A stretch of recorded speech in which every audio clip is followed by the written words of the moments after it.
Empezó oficialmente la segunda vuelta electoral. Un abrazo para todos en esta nueva entrega de La Voz del Día en Altavoz. Gracias por acompañarnos.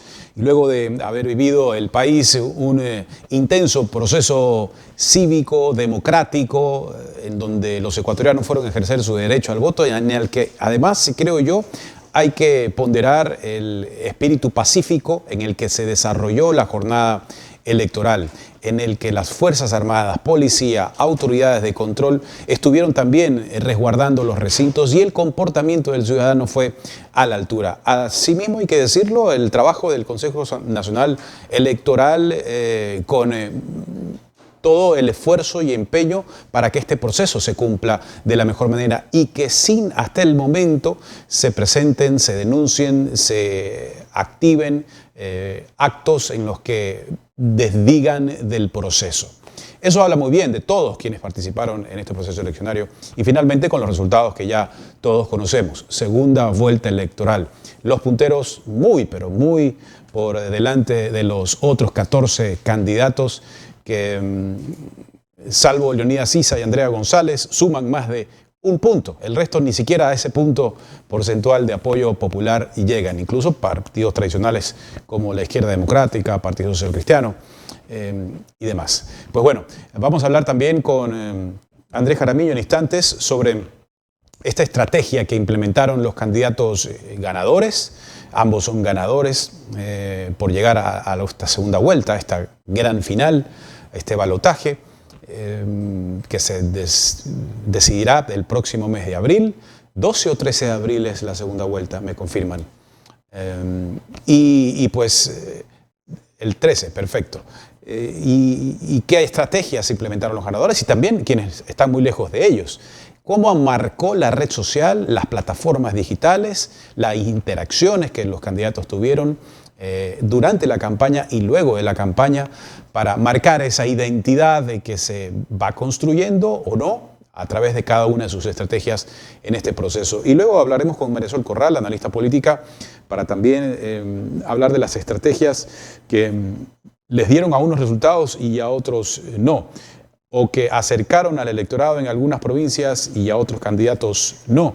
Y de cara al futuro, a la actual contienda electoral que prácticamente ya ha empezado la segunda vuelta, aunque no oficialmente por el Consejo Nacional Electoral, pero ya sabemos quiénes son los finalistas, en cuanto a las estrategias que deberían implementar el candidato presidente y la candidata Luisa González de la Revolución Ciudadana RC5 en esta contienda que aún no termina.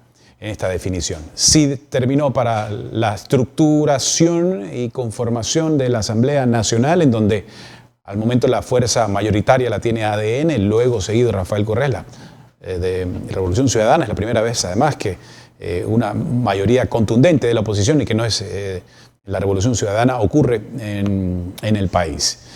Pues bueno, con ese antecedente queríamos invitarlos a que nos acompañen en el programa de este lunes. Con muchísimo gusto compartirlo con ustedes, además de nuestras redes sociales que siempre están a su disposición. Así empezamos.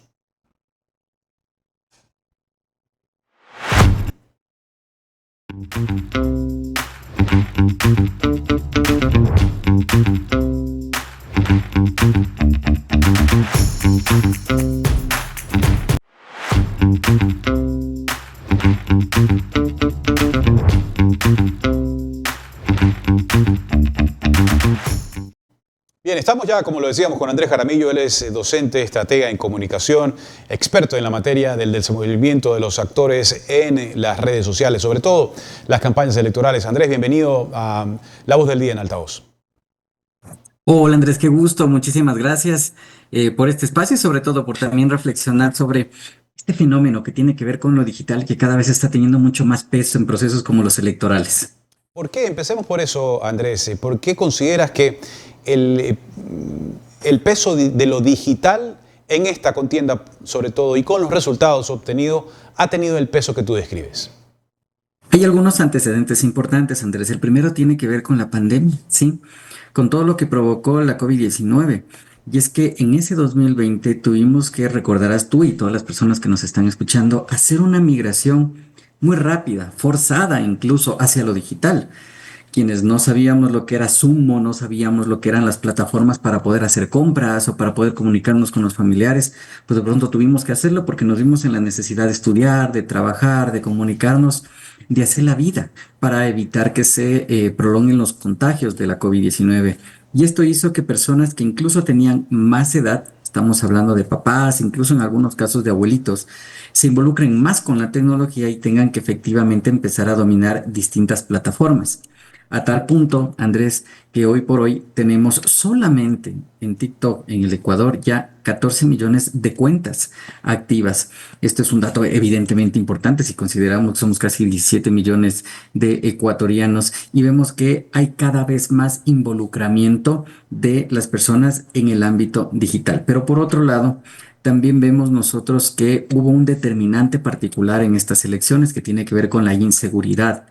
Apenas en las elecciones anteriores vimos que el Estado ha sido incapaz de poder proteger a los candidatos y tuvimos que lamentar el asesinato de Fernando Villavicencio. Esto hizo que de alguna manera los candidatos se cuiden un poco más de las visitas a las diferentes provincias, sobre todo a los sitios que podrían ser muy complicados por el tema de inseguridad y que se vuelquen a las plataformas digitales. Pero también hay una penetración mucho más grande de Internet.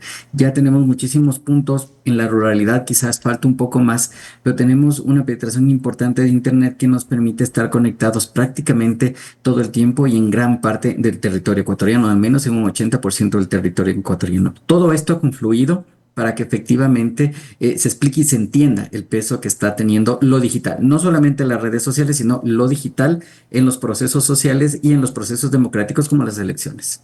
Cuando decimos que en las elecciones, como lo describes, Andrés, el peso de lo digital, de las campañas, de los mensajes, de las coberturas, de los resúmenes que en entrevistas dan los candidatos, de sus posturas fuera de lo común, diría yo, fuera de lugar, en muchos de los casos, exagerando su manera de bailar y darse a conocer para viralizarse. Todo esto, la lectura que le da el electorado, toda esta información que recibe en lo digital, va cada vez copando mayor espacio de lo que los medios tradicionales puedan ofrecer como cabida para que esos mensajes se difundan.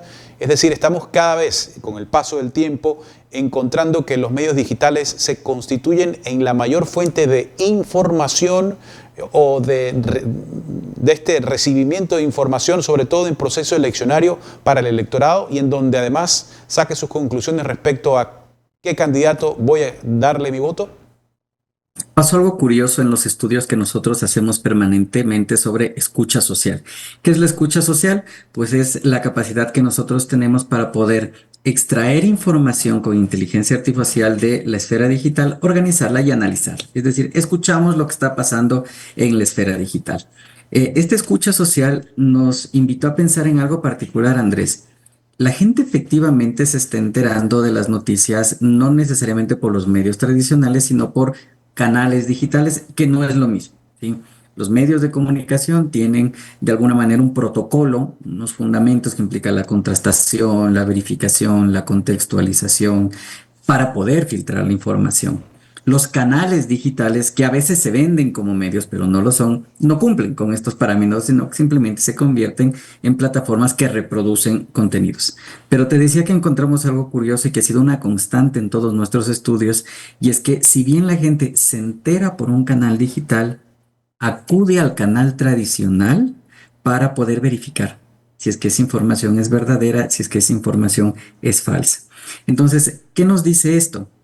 Que la esfera digital creó un nuevo espacio para poder consumir información, datos, en algunos casos desinformación, pero no reemplazó a los medios tradicionales. Se volvieron otro espacio y otro espacio en donde quizás por ahora está llegando a un nicho más joven de electores o una audiencia mucho más joven, pero que necesariamente la población adulta de 34 años en adelante está o sigue acudiendo a los medios tradicionales para efectivamente contrastar esa información. Entonces, eso explica por qué los principales influencers de las conversaciones en lo electoral no fueron estos canales digitales, fueron la radio, fue la televisión y los poquitos medios impresos que quedan.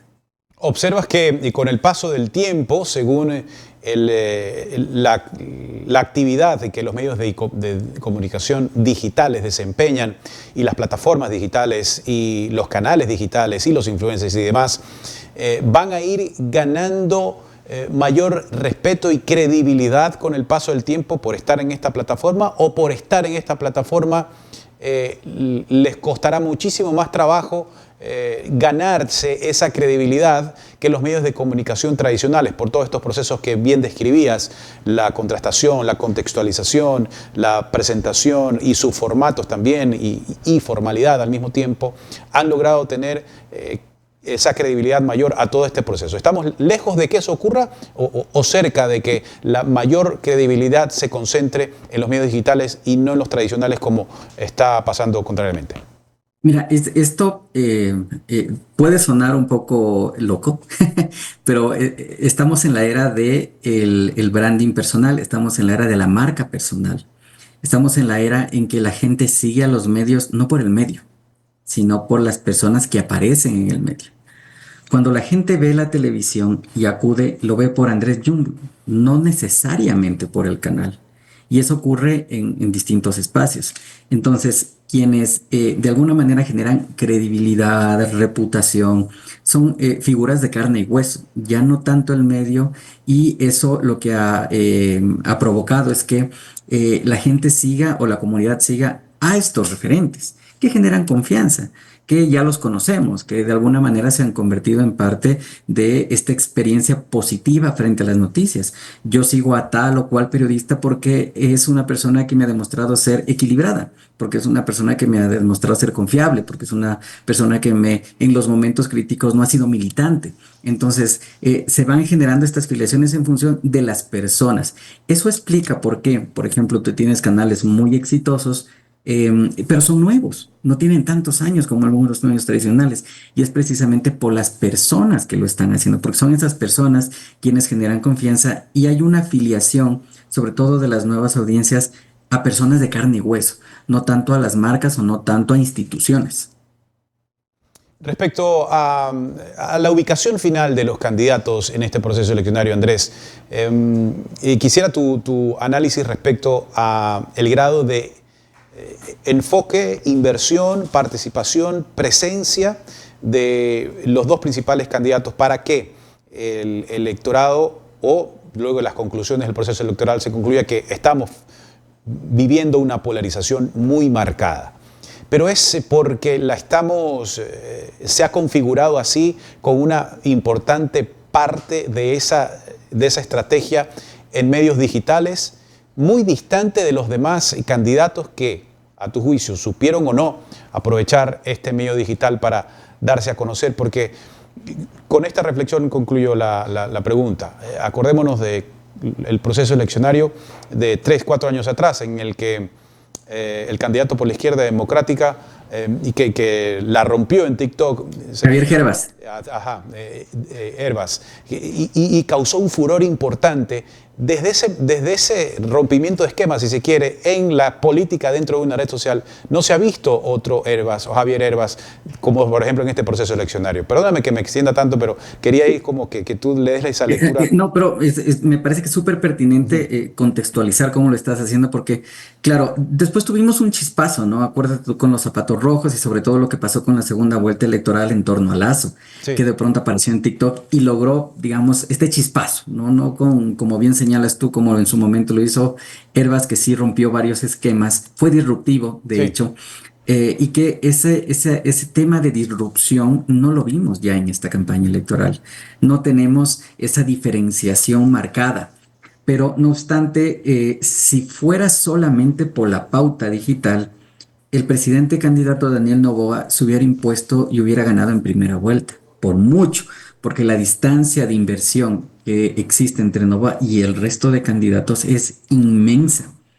Entonces, ¿qué te quiere decir esto? Que no basta solo con la publicidad, que es muy importante, pero no basta solo con la inversión en pauta digital. Pero ciertamente, como tú bien decías, tenemos dos ganadores.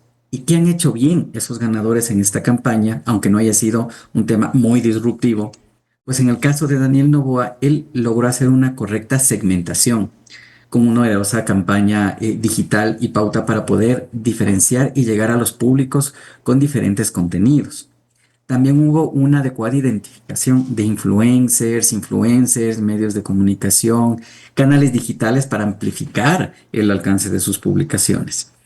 Se apeló mucho a su físico, a la vida en familia, todo lo que pasa tras cámaras como elemento de conexión emocional, pero también hubo mucha habilidad para construir relatos que distraían a la audiencia de temas fundamentales en momentos claves en donde afloraba mucho más la inseguridad, el desempleo o la migración. Pero también se cuidó mucho la imagen del presidente. Al no ser un vocero óptimo o al no ser un gran vocero o alguien que comunique naturalmente, pues se cuidó la imagen. En momentos claves respondieron los ministros, no se expuso al presidente y de alguna manera esto explica por qué pasaron a la segunda vuelta electoral. Pero ¿qué pasó con Luisa González de la Revolución Ciudadana? Mira, ella construyó, o la campaña construyó un perfil desde la empatía, desde la cercanía, ya no desde la confrontación. Si nosotros comparamos a la Luisa González de la anterior elección, en donde era mucho más explosiva, más conflictiva, mucho más entradora, vemos que hay un cambio muy grande con la figura que se construyó esta vez, incluso apelando a esta figura de madre, ¿no? Si nosotros vemos a detalle los contenidos que hizo, vemos ella siendo o asumiendo este rol, ¿no? Protector frente a los electores. Y en esta misma línea se dio mucho énfasis a lo social, a esos derechos que a criterio de la campaña de la candidata se tuvieron en un momento y se podrían recuperar eventualmente si ella llega a la presidencia. Pero también se construyó, y eso no se vio la campaña anterior con mayor fuerza, a una Luisa González como un modelo a seguir, como una historia de reivindicación por sus orígenes, pero también desde la estética. Y finalmente logró capitalizar de alguna manera el descontento de un grupo o de un sector o de un nicho de electores que tenía con el gobierno por los errores que también ha cometido en este más de un año de gestión. Andrés, ¿cómo se refleja en redes sociales, en medios digitales, lo que se reflejó en las urnas? Este empate prácticamente o diferencia mínima entre los dos candidatos en cuanto a retweets, explicaciones, seguimientos, likes, comentarios, conversaciones, hashtags. ¿Se revela en medios digitales en esta campaña lo mismo que se reflejó en las urnas o qué diferencia existe? Mira, nosotros hicimos, mejor dicho, un estudio en donde a través de la herramienta Go Social Suite analizamos todo lo que tú mencionaste, ¿no? Interacciones, publicaciones, etcétera, del 17 de enero al 6 de febrero. En este periodo de Okay. tiempo, lo que nosotros hicimos fue primero filtrar todo lo que tiene que ver con bots, con cuentas automatizadas o que no eran reales. Y luego quitamos todo lo que tenía pauta. ¿Por qué quitamos la pauta? Porque eso de alguna manera puede inflar la percepción que se tiene.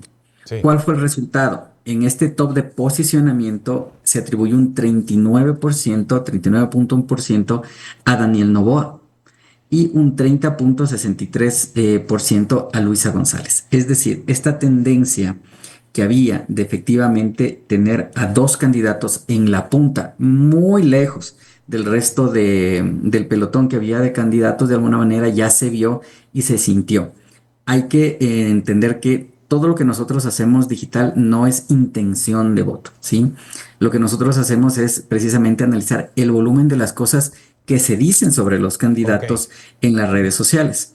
Pero hubo un elemento que a nosotros nos llamó la atención y que lo hemos contado a lo largo de las últimas semanas, y es que, sobre todo después del debate presidencial, identificamos un sentimiento positivo particular en torno a Leonidas Sisa. La gente se pronunciaba con términos favorables. De hecho, fue quizás el único candidato que estuvo mayor parte del tiempo con un sentimiento positivo mayor al negativo. Prácticamente todos los candidatos, incluyendo Luisa González y Daniel Noboa, siempre tenían el sentimiento negativo mayor al positivo. Y Pero en eso es el un caso de fenómeno Isa, interesante. pasaba todo lo contrario. Y eso se vio se reflejó mucho más luego del debate presidencial.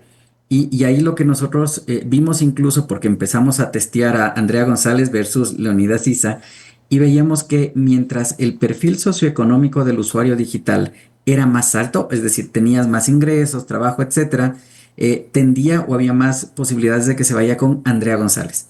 Y mientras el estrato socioeconómico era más bajo, había más empatía para irse con Leonidas Issa. Evidentemente tienes una clase de estrato bajo mucho mayor en población en el Ecuador que el voto que podía traer Andrea González luego del debate presidencial.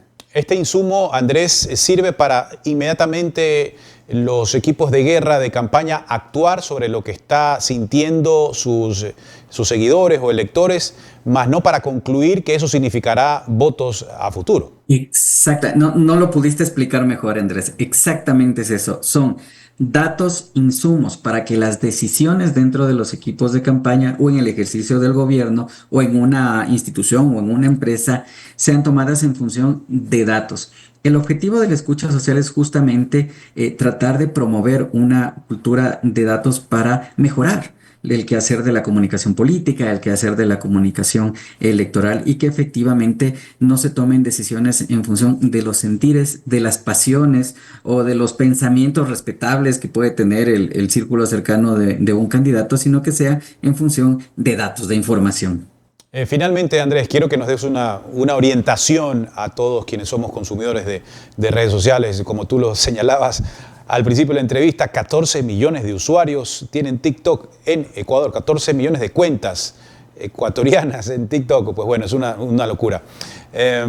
¿Cómo enfrentar las fake news que están cada vez cobrando mayor fuerza y cómo identificar también esta disgregación a la que tú te referías de cómo seleccionar para entender mejor la información los bots y las cuentas falsas de las verdaderas? Para quienes somos consumidores y los que nos están escuchando, creo que es una necesidad saber de dónde viene esa información, de qué verificación debo tomar, qué acciones, paso 1, 2 y 3 debo hacer para darle credibilidad o no a esa cuenta o ese seguidor que me está diciendo tal o cual cosa. Miren, los ecuatorianos y en general los electores somos muy emocionales. Entonces actuamos siempre con el corazón y con el hígado, no siempre con la cabeza. Y en este sentido, cuando nosotros recibimos contenidos a nuestros teléfonos, a nuestras plataformas digitales, a veces los compartimos porque ese contenido o ese titular dice lo que yo siento o lo que yo creo. Si yo odio a un candidato, lo reproduzco. No me interesa si es verdadero o falso. Si es que apoya al candidato que yo apoyo, lo reproduzco. No me interesa si es verdadero o falso. Este elemento es fundamental porque nos da la pauta de lo que podemos hacer como ciudadanos.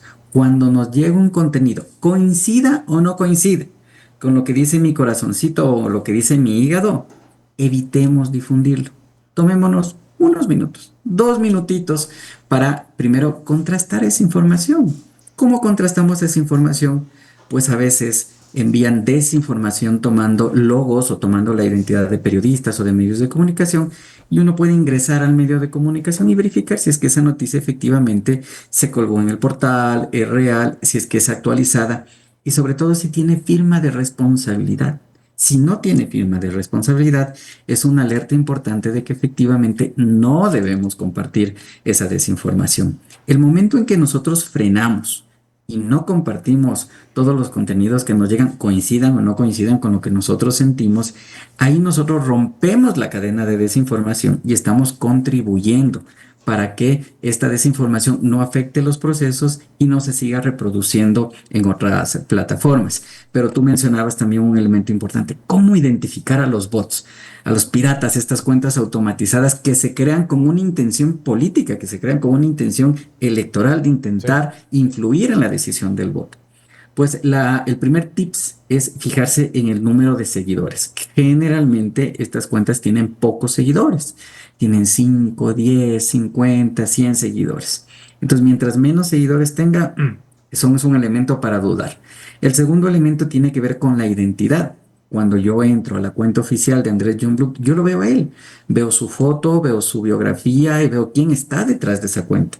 Si yo entro y de pronto veo solamente el sello de Barcelona, o veo un avatar, o veo un dibujo, o veo incluso algún artista famoso que se tomaron la foto para poderlo utilizar.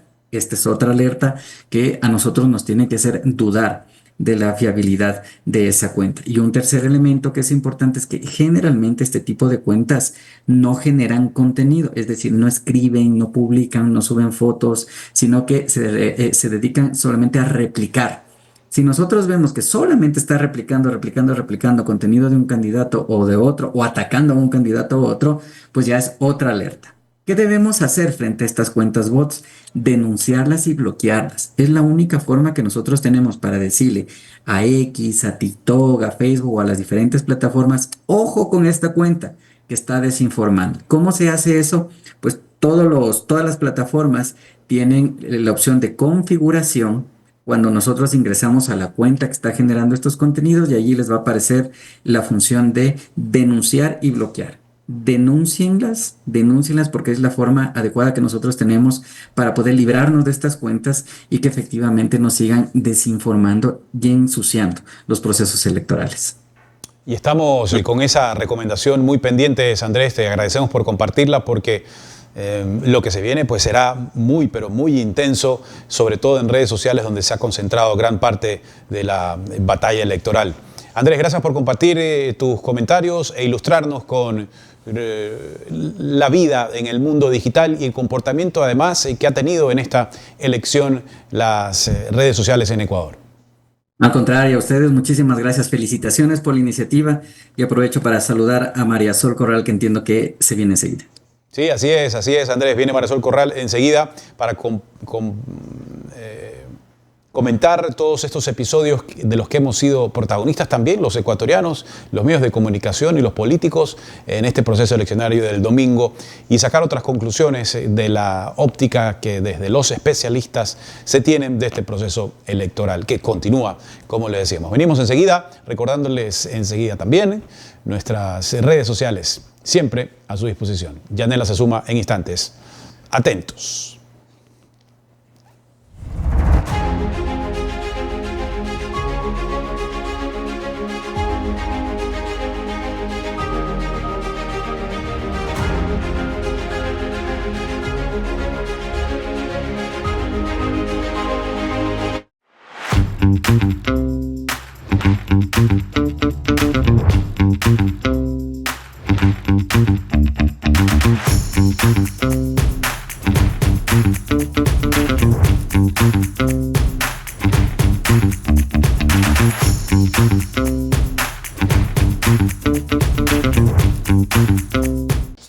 Nuestro enfoque es mostrarte la verdad a todo volumen. Queremos inspirarte a pensar críticamente y a que encuentres tus propias respuestas de los temas que se están quedando sin resolver. Esto es Altavoz. Síguenos en todas nuestras redes sociales. La verdad a todo volumen.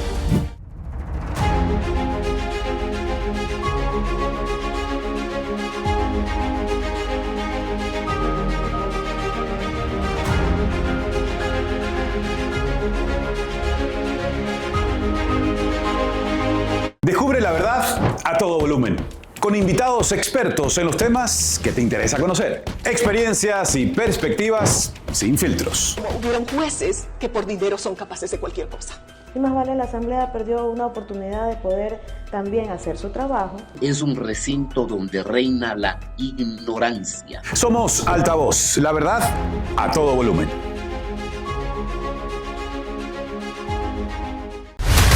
Nuestra misión no es solo contarles las noticias. Esa dictadura que tenían me dejaba a los 12 años. Eso lejos de ayudar, entorpece. Nuestra misión es contar la verdad en Altavoz.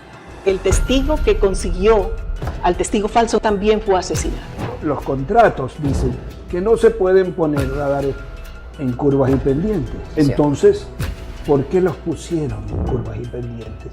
Pero hubo tanta insistencia por parte de Rafael Correa y acepté que sea Jorge Glass. Somos Altavoz. Síguenos en todas nuestras redes sociales para que estés informado de primera mano de todos los acontecimientos del país.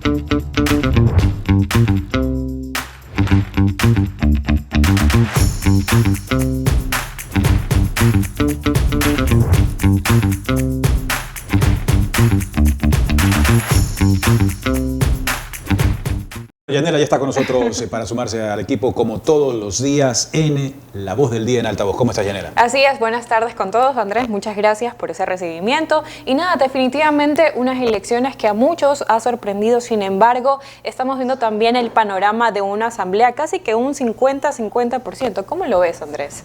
Sí, entiendo que son 2 o 3 asambleístas que tienen más ADN que la Revolución Ciudadana. En este caso, sí, pues vendrá los cabildeos necesarios propios de una asamblea que esperemos sean de la mejor manera y bajo los consensos adecuados para que se logre esa gobernabilidad tan ansiada, que la pedimos, que la hablamos, que suena todos los días y que retumba, pero que está lejos de aplicarse también. Así es, y sin duda alguna al momento de legislar, de pronto será que una pequeña minoría, y es precisamente esa minoría la que va a marcar la diferencia en cuanto a aprobar o negar alguna ley, básicamente podría ser, sí. Eso podría ser, básicamente eso también lo hemos de ir viendo en el camino. Sin embargo, para analizar un poco todo esto que ha ocurrido, estas estrategias que se han utilizado en estas elecciones, tenemos a María Sol Corral, analista política. Andrés y Yanela, muy buenas tardes. ¿Cómo están? Gracias por la invitación. Bienvenida, María Sol. Así es, bienvenida. Bueno, María Sol, cuéntenos un poco, ¿qué estrategias usted considera que han sido, de una u otra manera, han ayudado o han beneficiado a los candidatos para lograr estar en el primer o en el segundo lugar? Y bueno, también dar esa sorpresa y estar en un tercer, cuarto lugar. Acabo de hacer un Instagram justamente donde hago comunicación política, hablándole a la familia de Instagram para que me den todos sus comentarios, porque para mí hoy es básicamente necesario entender a la ciudadanía. Creo que hubo un voto oculto, el cual ninguna encuestadora logró producir, logró sacar, y pusieron unos resultados sumamente inflados para el lado de Daniel Noboa. Eso significa que la expectativa de toda la ciudadanía el día de ayer era que Daniel Noboa podía incluso entrar en una sola vuelta, y a la noche ya tuvimos la sorpresa. Hace 2 minutos que abrí la página del CNE, está a décimas de hacer un empate técnico y de conseguir los 44 puntos cada uno de los candidatos, y así arrancarían la nueva campaña.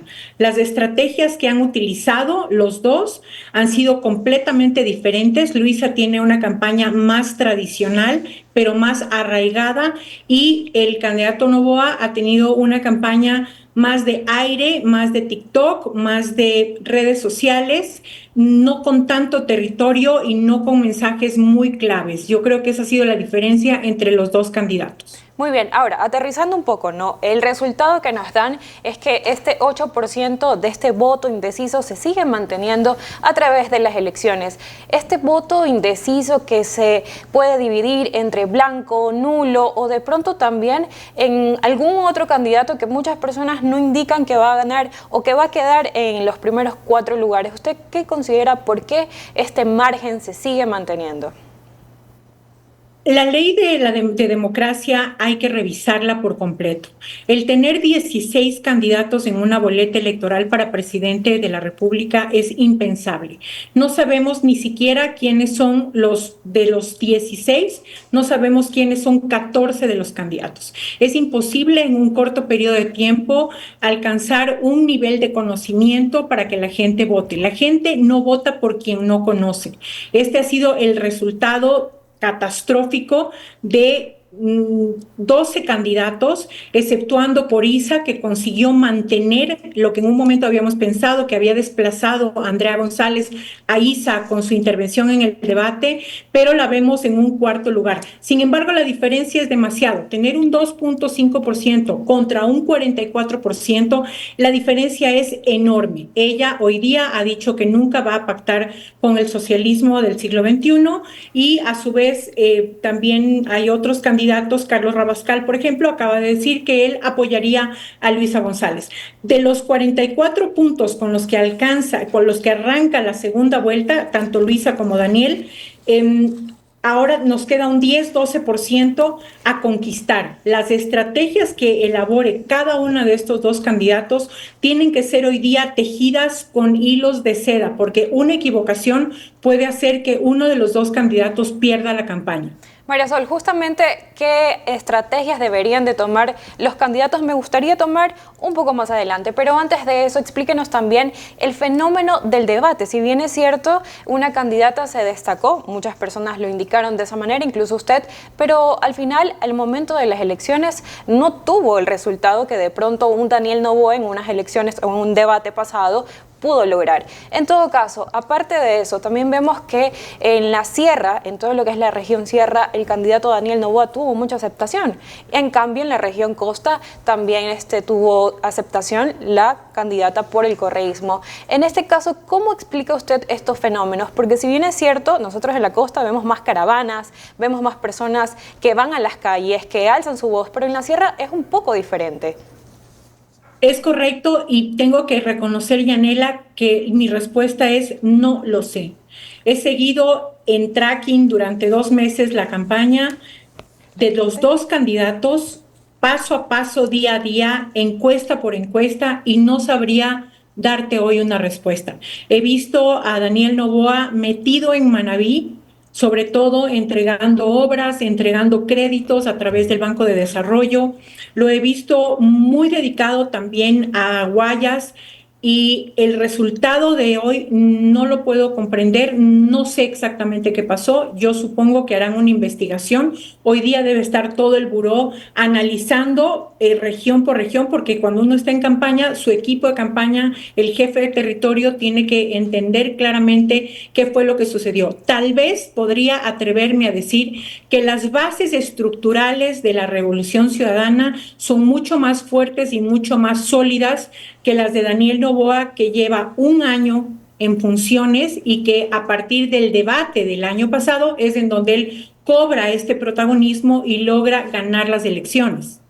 Ahora bien, sí, ADN es un partido relativamente nuevo comparado al del correísmo, que básicamente pues también tiene su tiempo y su experiencia y también su reconocimiento a través de estas provincias que hemos mencionado, específicamente Manabí y Esmeraldas. Ahora sí, tomando en cuenta cuáles son las estrategias que tienen que realizar los candidatos de cara a una segunda vuelta. Estamos, ¿qué? ¿A 2 meses? Un poco menos de las siguientes elecciones. 60 días de que inicie la campaña, tenemos 29 días de silencio electoral en donde cada uno tendrá que preparar, no así las redes sociales, porque van a seguir funcionando, el presidente va a seguir trabajando, lo cual a él lo pone en una doble posición de peligro, porque decisiones que tome en este mes le pueden bajar la intención de voto o le pueden subir de intención de voto. El equipo de Luisa está muy encaminada, creo que encontró la fórmula.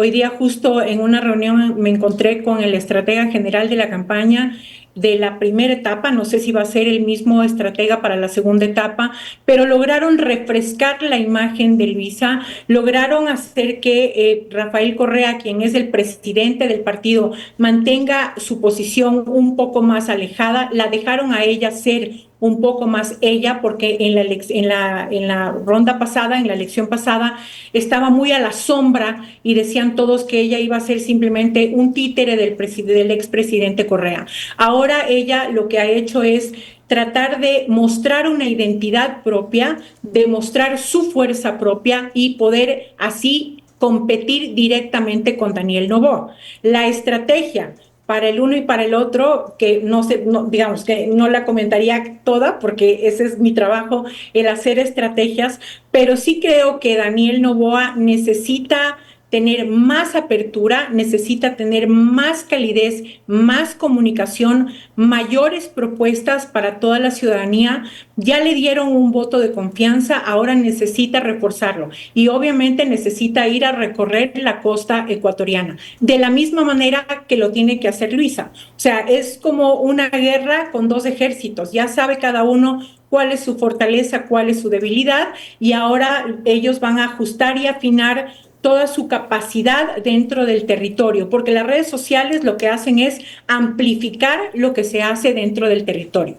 Ahora bien, ¿hasta qué punto es que la candidata por el correísmo, Luisa González, en algún momento, pues algún medio de comunicación le preguntaba sobre la situación actual de Venezuela y ella prefirió no hablar? ¿Usted considera que eso pudo haber repercutido en la decisión de voto de algunas personas o de pronto que ella muestre algún cierto de, no sé, de pronto favorecimiento o de pronto estar del lado de Maduro? ¿Cree que usted de pronto eso no le importa al público, a los votantes, o sí tiene algo que ver? A la ciudadanía le importa mucho, a la mayoría de la ciudadanía. Por eso tenemos un voto anticorreísta muy arraigado también. No nos olvidemos que ahora ya no son 16 candidatos, ahora van a ser 2 candidatos.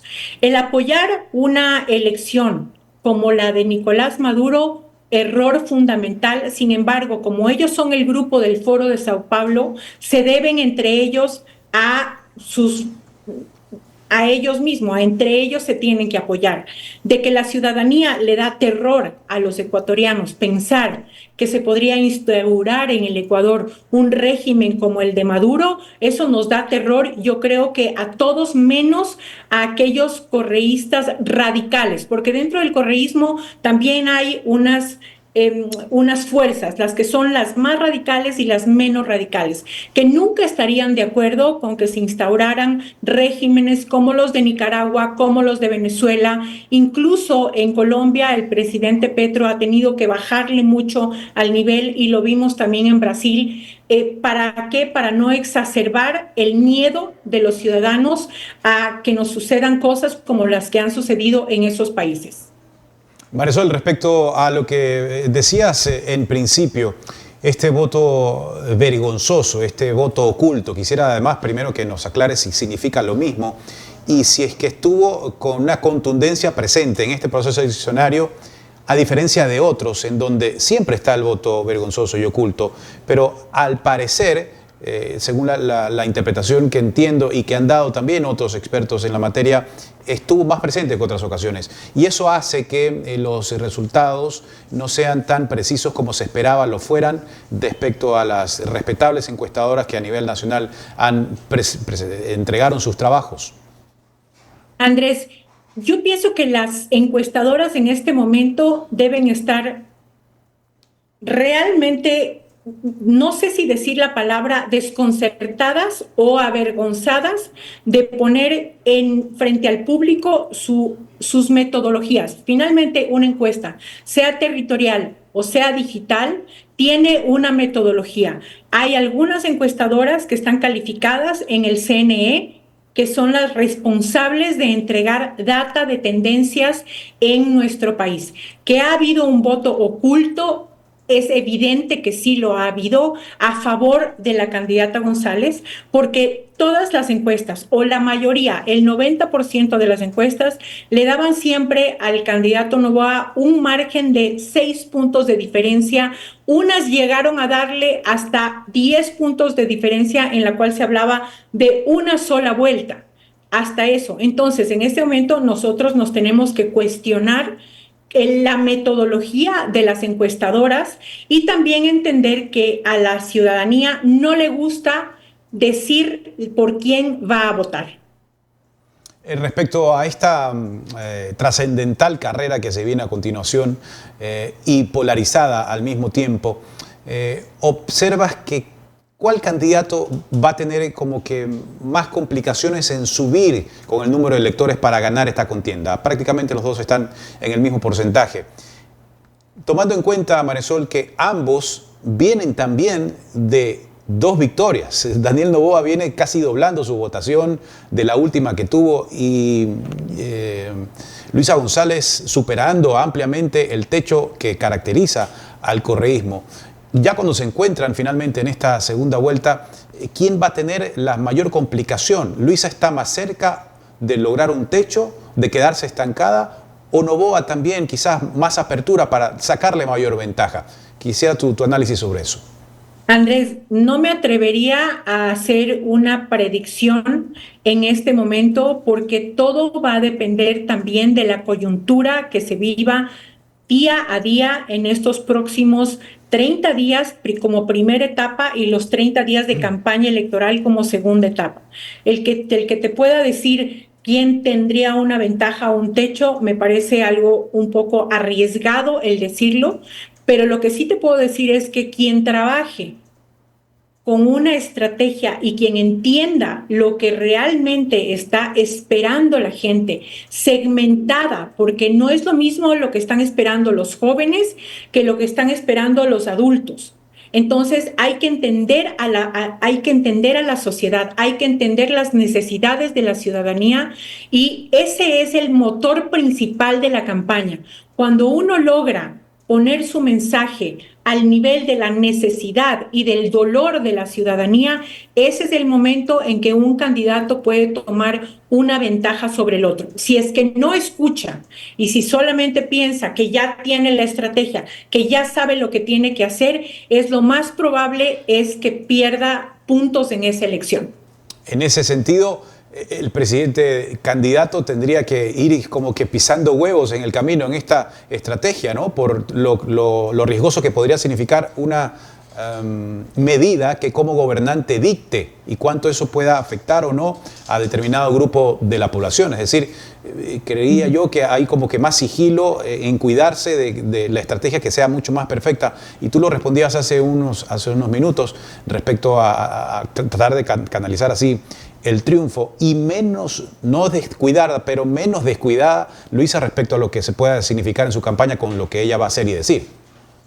Luisa González en este momento ya muy empoderada y muy satisfecha de la labor que ha hecho, tiene menos que perder porque ella no está en el poder. El que tiene más que perder sería Daniel Noboa, que si no alinea su estrategia, no alinea sus equipos, no emana un poco más de calidez hacia la ciudadanía, cosa que hace Luisa González permanentemente, porque ella ha desarrollado y explotado un carisma con la gente que en el carácter y en la forma de ser del presidente Noboa no lo tiene. Lamentablemente, la ciudadanía es emocional, el voto es emocional. Anoche escuchaba un programa de Andrés Carrión con una abogada que decía que el voto no debería ser emocional. Sin embargo, la regla es, el voto es emocional, no es racional, apela a las emociones de las personas. Esta vez, sí es cierto lo que decía Yanela, el debate va a jugar un rol muy importante, pero también todo el manejo de la campaña, la estructura, la comunicación, la imagen personal del candidato, los apoyos que tiene Daniel Noboa en Lavinia Balbonesi, que es una gestora estratégica dentro de su comunicación. El resto del equipo ganador, los asambleístas que han ganado, cómo salgan a hacer campaña, va a tener un factor determinante en cuántos puntos pueda ir subiendo. Y ahora quienes están en desventaja son las encuestadoras, porque ahorita tenemos una gran incredulidad en todo lo que sean las encuestas. Ahorita ninguno cree, porque hasta ayer teníamos una fotografía y hoy día tenemos una fotografía completamente diferente. Finalmente, Marisol, ¿crees que va a tener un impacto considerable no solamente las estrategias de campaña y la conexión con el electorado para llegar al triunfo, sino las alianzas que eventualmente se puedan producir con los líderes de los partidos y el electorado de esos partidos por los cuales le dieron su voto a estos partidos y no a quienes llevan la delantera? ¿Tendrá peso estas alianzas, estos acercamientos, estos acuerdos con los dirigentes y con sus electorados de cara a esta nueva contienda? Por supuesto, Andrés, la política está hecha también en base de alianzas y se llaman alianzas estratégicas. Los dos equipos van a salir a conseguir el respaldo del resto de los partidos o movimientos, pero también hay una gran parte de indecisos. Esta vez 1.300.000 ecuatorianos y ecuatorianas no votaron. Para mí, sería el convocar desde todos los medios de comunicación a todos los ecuatorianos a votar, porque primero tenemos una multa si no votan, pero segundo nos está faltando hacer patria. Entonces hacían también un porcentaje, decían, bueno, es que el 13% de ausentismo no es mucho. Sí es mucho cuando lo cuantificas, 1.300.000. El segundo desafío que tienen es elevar la captación del voto entre 16 y 18 años, o sea, el voto facultativo, porque ahí hay un 10% del electorado que no se lo ha explotado y que necesita aprender a ejercer su derecho cívico. Y la parte que me pareció muy loable de destacar es que ayer las personas mayores de 65 años salieron en una gran mayoría a votar, sin necesitar votar. Entonces, si unimos todo esto, si unimos a los indecisos, si unimos al voto facultativo, si unimos a las alianzas, quien haga mejor esos tres caminos va a lograr ganar las elecciones. Estas elecciones son una guerra a muerte. Esta elección va a ser muy difícil, va a ser clase magistral para todos los que somos consultores políticos, porque vamos a ver cómo aplican las estrategias, cómo logran visionar el camino para captar la intención de voto de todo este grupo que lo necesitan ahora. Marisol, gracias por atendernos esta tarde en La Voz del Día, en Altavoz, y compartir tu visión como experta, consultora, estratega política sobre estas campañas tan reñidas en las que estamos abocados los ecuatorianos y que debemos discernir de la mejor manera con este involucramiento al que tú también haces un llamado en la participación democrática que tanto peso tiene de los ecuatorianos. Gracias por tu tiempo. Yo les agradezco a ustedes y por favor, pues les invito a seguirme en mi Instagram, María Sol Corral, y a comentar cosas porque también es importante que la ciudadanía nos dé su feedback de lo que ha pasado. Muchas gracias por tu intervención, esperamos tenerte en otra ocasión. Así que en este momento nos vamos a ir a un corte, pero antes de eso recuerden nuestras redes sociales que nos pueden encontrar, por supuesto, en TikTok, de tambores. Instagram. Tenemos en Instagram Facebook, como Altavoz EQ, también en Facebook, en TikTok como Altavoz EC y por supuesto en YouTube como Altavoz_EQ. Ya venimos.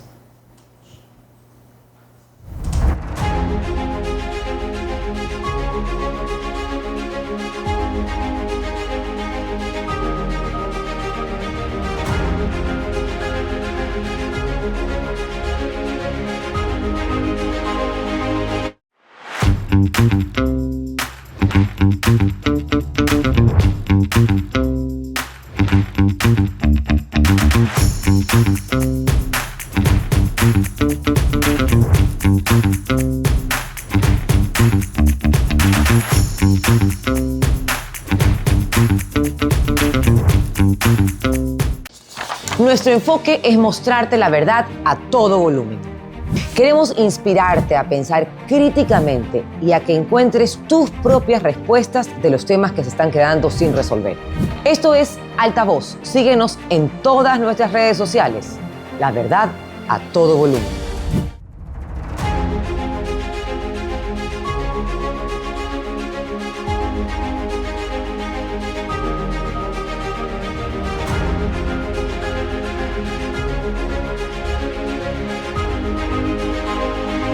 Descubre la verdad a todo volumen, con invitados expertos en los temas que te interesa conocer. Experiencias y perspectivas sin filtros. Hubieron jueces que por dinero son capaces de cualquier cosa. Y más vale, la Asamblea perdió una oportunidad de poder también hacer su trabajo. Es un recinto donde reina la ignorancia. Somos Altavoz, la verdad a todo volumen.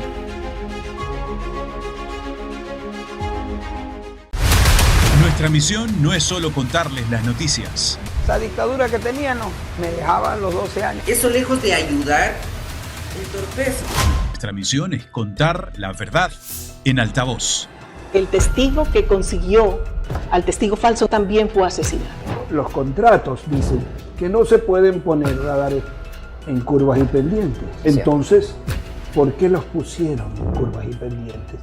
Pero hubo tanta insistencia por parte de Rafael Correa y acepté que sea Jorge Glass. Somos Altavoz. Síguenos en todas nuestras redes sociales para que estés informado de primera mano de todos los acontecimientos del país.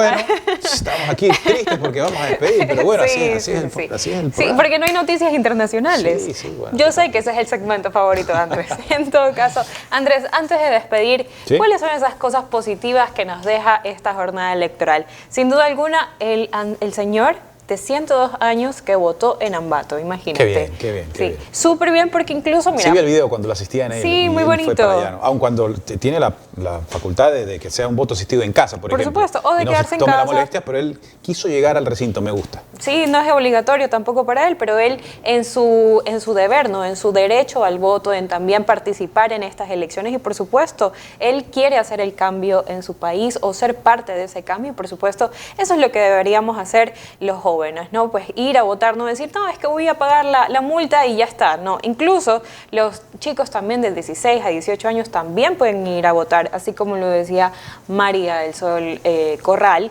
que debemos ir a votar, que eso es importante, cada voto cuenta. Qué bonito también es ver cómo se reactivó los viajes y también un poco del turismo local, porque las personas madrugaron para ir a votar y salían a los balnearios, o sea, fueron a Montañitas, Salinas, y bueno, y eso también es súper bueno.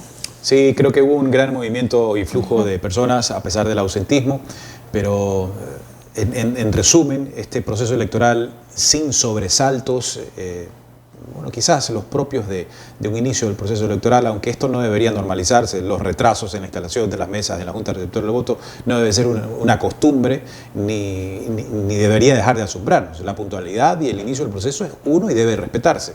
Pero salvo esos episodios, no hubo mayores contratiempos ni sobresaltos, decía, y eso habla bien de quienes han estado al frente en organizar este proceso electoral. Todos, fuerza pública también, que han velado porque este proceso ocurra y transcurra en paz, como deseamos seguir viviendo los ecuatorianos. Y la garantía que es otro de los factores de peso que le da a la institucionalidad al Consejo Nacional Electoral, la garantía de que los resultados reflejan la intención y acción del votante en las urnas. Eso deja tranquilo a un país respecto al trabajo de los jueces electorales, en este caso, para continuar con esta acción que le da, como decía, mucho más certezas al proceso eleccionario. Y pues bueno, en todo este conglomerado, el balance ha sido positivo por el desarrollo del proceso eleccionario, que el voto se ejerció con esa intención que debió plasmarse. Así es, y bueno, en este próximo 13 de abril también tendremos que ir a las urnas y por supuesto, prográmense, traten de ir con tiempo, traten de ir en la mañana, si hay lluvia, tal como ocurrió ayer, igual salgan, pero siempre manejando con mucho cuidado. En abril así puede también. ser que sí, todavía hay lluvia. Todavía hay algo de lluvia, incluso abril a hoy. 2000. Igual hoy amanecimos con una fuerte lluvia en varios sectores del país. Antes de despedirnos, recuerden nuestras redes sociales para que se mantengan informados. Nos pueden encontrar en X, en Instagram como Altavoz EQ, por supuesto en Facebook, en TikTok como Altavoz EC y también en YouTube como Altavoz_EQ. Así es. Hasta la próxima. Gracias.